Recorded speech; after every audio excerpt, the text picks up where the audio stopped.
Can I get some gum, some water?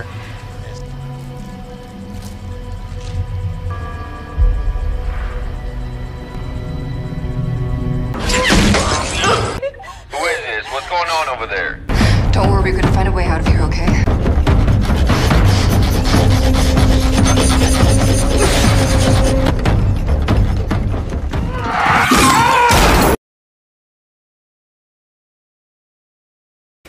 Film diawali pada malam hari sebuah motel. Seorang wanita bernama Alice sedang video call dengan suaminya. Tetapi ternyata ada pria lain di motel tersebut. Dan ternyata itu adalah selingkuhan Alice yang bernama John, rekan kerjanya.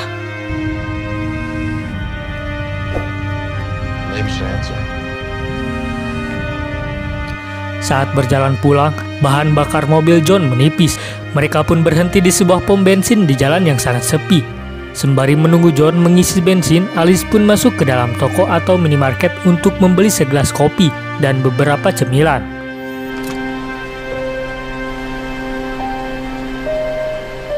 John melihat ke papan reklame yang bertulisan God is now here, yang artinya Tuhan tidak kemana-mana. Saat Alice ingin membayar, dia tidak melihat penjaga kasir dan merasa aneh dengan bercak darah di depan matanya. Alice pun menyelipkan uang lalu berjalan keluar. Belum sampai kakinya menginjak keluar, Alice dikejutkan dengan beberapa tembakan yang mengarah kepadanya. Lalu Alice memanggil-manggil John, tapi sayang serbu sayang, si sayangnya malah tertidur di mobil dengan musik yang keras sehingga tidak mendengar teriakan dari Alice.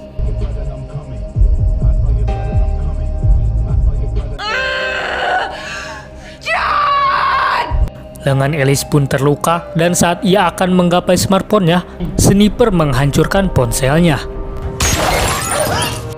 Alice melihat ada pintu belakang pada monitor CCTV dan mendengar suara dari walkie-talkie yang memanggil-manggil nama Amelia yang merupakan penjaga toko ini. Alice pun berupaya untuk mengambilnya, yang karena si sniper masih mengawasinya. Lalu ia pun mengalihkan perhatian dengan cara melemparkan sebuah ciki. Di sisi lain, bensin John tiba-tiba menyusut, sehingga John pun mengeceknya. John yang menyadari Alice tak kunjung kembali, memutuskan untuk masuk ke dalam toko. Baru saja beberapa langkah, John pun tewas seketika. Diketahui bahwa pria di walkie ini adalah suami dari penjaga toko. Alice menceritakan tentang situasi yang sedang dialaminya dan meminta memanggil kepolisian. Alice pun akhirnya bisa bernapas lega setelah dia berhasil menghubungi kepolisian yang katanya akan datang dalam waktu 15 menit lagi. Tak bertahan lama, rasa bahagianya berubah setelah Alice menyadari jika pria yang sedang berkomunikasi dengannya bukanlah suami dari si penjaga toko, melainkan si sniper yang sedang memburunya. Lalu Alice mencoba mematikan lampu agar si sniper kesulitan membidiknya. Saat mengobati lengannya, muncul sebuah mobil di mana seorang pria ini masuk memanggil nama Amelia. Alice pun segera menyuruhnya untuk merunduk.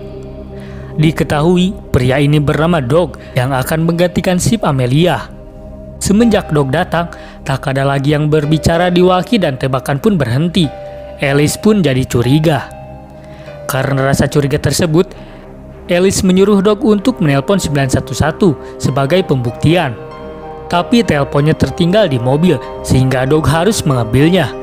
Dog pun membuktikannya dengan keluar berjalan membawa teleponnya. Saat ingin menggapainya, sniper itu menembak kepada Dog hingga tewas.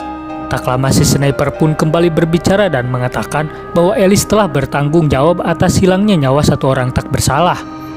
Sang sniper tampaknya ingin mengenal korbannya lebih jauh dengan menanyakan perihal kehidupan pribadi Alice, termasuk hubungan dengan si John. I work for a pharmaceutical company, so. Alice juga tak sengaja menemukan kotak berisi seragam toko milik seseorang bernama Henry yang merupakan mantan karyawan minimarket. Foto Henry yang sedang memegang senapan dan penemuan buku berjudul The Camp of the Sand, sebuah novel yang berisi tentang kebohongan dan juga propaganda rasis, membuat Alice berkesimpulan sniper misterius itu adalah si Henry. Alice menemukan payung dan mendapatkan ide. Ellis berhasil mendekati pintu belakang lalu mencoba merusak gemboknya, tapi masih belum berhasil juga. Tak lama lewat mobil polisi yang sedang berpatroli, Ellis memanfaatkan situasi untuk kembali ke mobilnya. Bukannya berhasil, Ellis malah harus kembali lagi ke toko dan tertembak kembali tepat di kakinya. Ellis sempat pingsan sejenak sebelum akhirnya tersadar oleh suara walkie si sniper. Ellis kembali mengobati lukanya yang bertambah. Tak sengaja, dia menemukan mata pisau bergerigi dan langsung saja dia gunakan untuk memotong kunci gembok pintu belakang. Tak lama muncul kembali pengendara lain yang rupanya adalah sepasang kakek nenek. Tapi ya, tanpa ampun si sniper itu lagi-lagi menembaknya. Sang nenek pun keluar untuk mengetahui apa yang terjadi. What are you doing? No! Pasangan tua itu pun malah meninggal seketika. Tak diduga masih ada orang gadis kecil di dalam mobil yang ternyata merupakan cucu dari kedua lansia tadi. Di mana si bocah pun keluar dari dalam mobilnya untuk membangunkan kakek dan neneknya.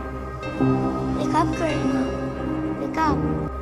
Ellis segera menuliskan pesan agar si bocah kembali masuk ke dalam mobilnya.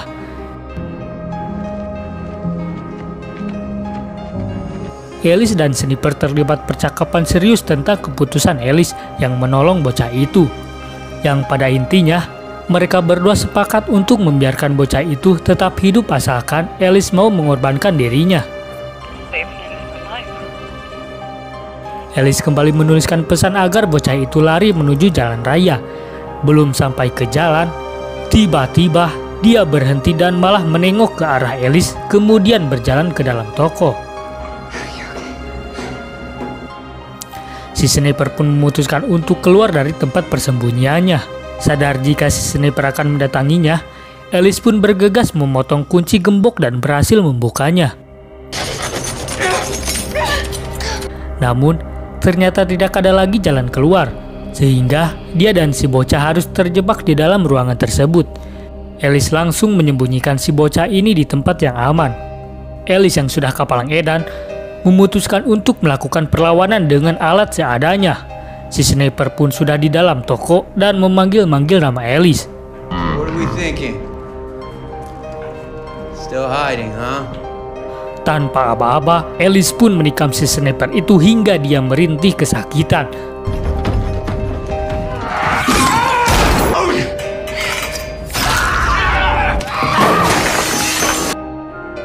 Sang sniper pun menemukan keberadaan bocil tadi. Belum sempat membuka topeng, Ellis yang tidak disangka masih hidup memukulnya dari belakang. Lalu Ellis menyeret si sniper tepat di bawah besi dan berhasil membunuhnya dengan cara dijepit menggunakan besi tersebut.